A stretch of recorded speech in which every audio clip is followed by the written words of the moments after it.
గాడిద పాలు రోగానికి చాలా పనిచేస్తాయని గాడిద పాల వ్యాపారి లక్ష్మి అంటున్నారు. ఓ రోజులో ఓ పాలు 3 పూటలా తాగితే ఉబ్బసం, ఆయాసం, బీపీ, షుగర్ ఇంకా చాలా రకాల వ్యాధులు రాకుండా ఉంటాయని ఆమె తెలిపారు. గాడిద పాల వ్యాపారం చేసి తన పిల్లల్ని చదివిస్తూ కుటుంబాన్ని పోషించుకుంటున్నానని చెప్పారు. గాడిదే తమ జీవనాధారం అని చెబుతున్న గాడిద పాల వ్యాపారిని లక్ష్మితో మా విశాఖ ప్రతినిధి Avatar Yadav face to face. ఎవరైనా ఖాళీగా తిరిగితే ఎందుకురా ఊరి మీద గాడిదలా తిరుగుతావని అనేవారు. ఇప్పుడు ఆ గాడిదే మాకు ఉపాధిగా తయారైందని చెప్పేసి గాడిద పాలు అమ్మే వర్తకురాలు లక్ష్మి గారు అంటున్నారు. అసలు ఆవిడకి ఎలా ఆ గాడిద ఆవిడ ఉపాధి కల్పించింది, ఆవిడనే అడిగి తెలుసుకుందాం. అమ్మ చెప్పండి అమ్మ, మీరు ఈ గాడిదని పట్టుకొని తిరుగుతున్నారు కదా, గాడిదని ఎందుకు పట్టుకొని తిరుగుతున్నారమ్మా? పాలు అమ్ముతాం. పిల్లలు, పెద్దవాళ్ళు, ముసలోళ్ళు ఎవరైనా తాగుతారు గాడిద పాలు. పిల్లలకి ఉబ్బసం, ఆవేశం, దగ్గుకి, రొంపకి, ఆస్మకి, గురకకి, కపానికి, నిమ్ముకి, జాపకి, రొంపకి పోతుంది.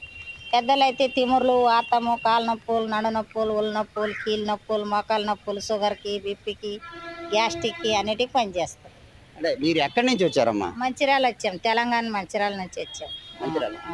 ఇక్కడ వైజాగ్ వచ్చి ఎన్ని రోజులైందమ్మా? వైజాగ్ వచ్చి నెల రోజులైంది. నెల రోజులైంది. అంటే ఇప్పటి వరకు ఏ ప్రాంతాలు తిరిగారమ్మా? ఏ ప్రాంతాలు అంటే సింహాచలము, మన ఆర్లే కాలనీ, బొంబే కాలనీ, ఉసుక తోట అలా తిరిగాం. అసలు ఈ గాడిద పాలు అంటే రోజుకి ఎన్ని ఎన్ని అమ్ముతున్నారమ్మా? పావు లీటర్ అమ్ముతాం అనుకో. 20 కప్పులు అంటే పావు లీటర్ అవుతుంది రోజుకి. 20 కప్పులు. అలా కప్పు ఎంతకు అమ్ముతారమ్మా? కప్పు 100 రూపాయలు, 150 రూపాయలు. 100 రూపాయలు 150 రూపాయలు చెప్తే 100కి అడుగుతారు. 200 చెప్తే 150కి అడుగుతారు. అలాగా అది. అదేనమ్మా, ఇప్పుడు మీరు గాడిద పాలను అయితే ఒకళ్ళు తాగమంటున్నారు, అది ఎలా తీసుకోవాలి? ఎన్ని పూటలు తీసుకోవాలి? 3 పూటలు తీసుకోవాలి. పొద్దున, మధ్యాహ్నం, సాయంత్రం 3 కప్పులు వేసుకోవాలి. 3 పూటలు తాగాలి. అంటే డబ్బులు లేని వాళ్ళు ఒక కప్పే తాగుతారు, కానీ అది పర్లేదు, ఒక్క కప్పు తాగినా సరిపోతుంది. మళ్ళీ ఇంకా కనిపించినప్పుడు ఇంకా తాగుతారు. అలాగా. అంటే ఇప్పుడు ఈ విశాఖపట్నమే కాక మిగతా ప్రాంతాల్లో ఎక్కడికైనా వేరే ఊర్లు వెళ్తుంటారు? వెళ్తాం. కాకినాడ, అమలాపురం, యానము, రాజమండ్రి, అటు శ్రీకాకుళం, అది బొబ్బిలి, కొత్తూరు, పలస అలాగే వెళ్తాం. అంటే ఎన్ని గాడిదలు పట్టుకొచ్చారమ్మా మీరు వచ్చినప్పుడు? 10 గాడిదలు. సరే, ఒక గాడిద మనిషికి ఒక గాడిద. 10 మందికి 10 గాడిదలు.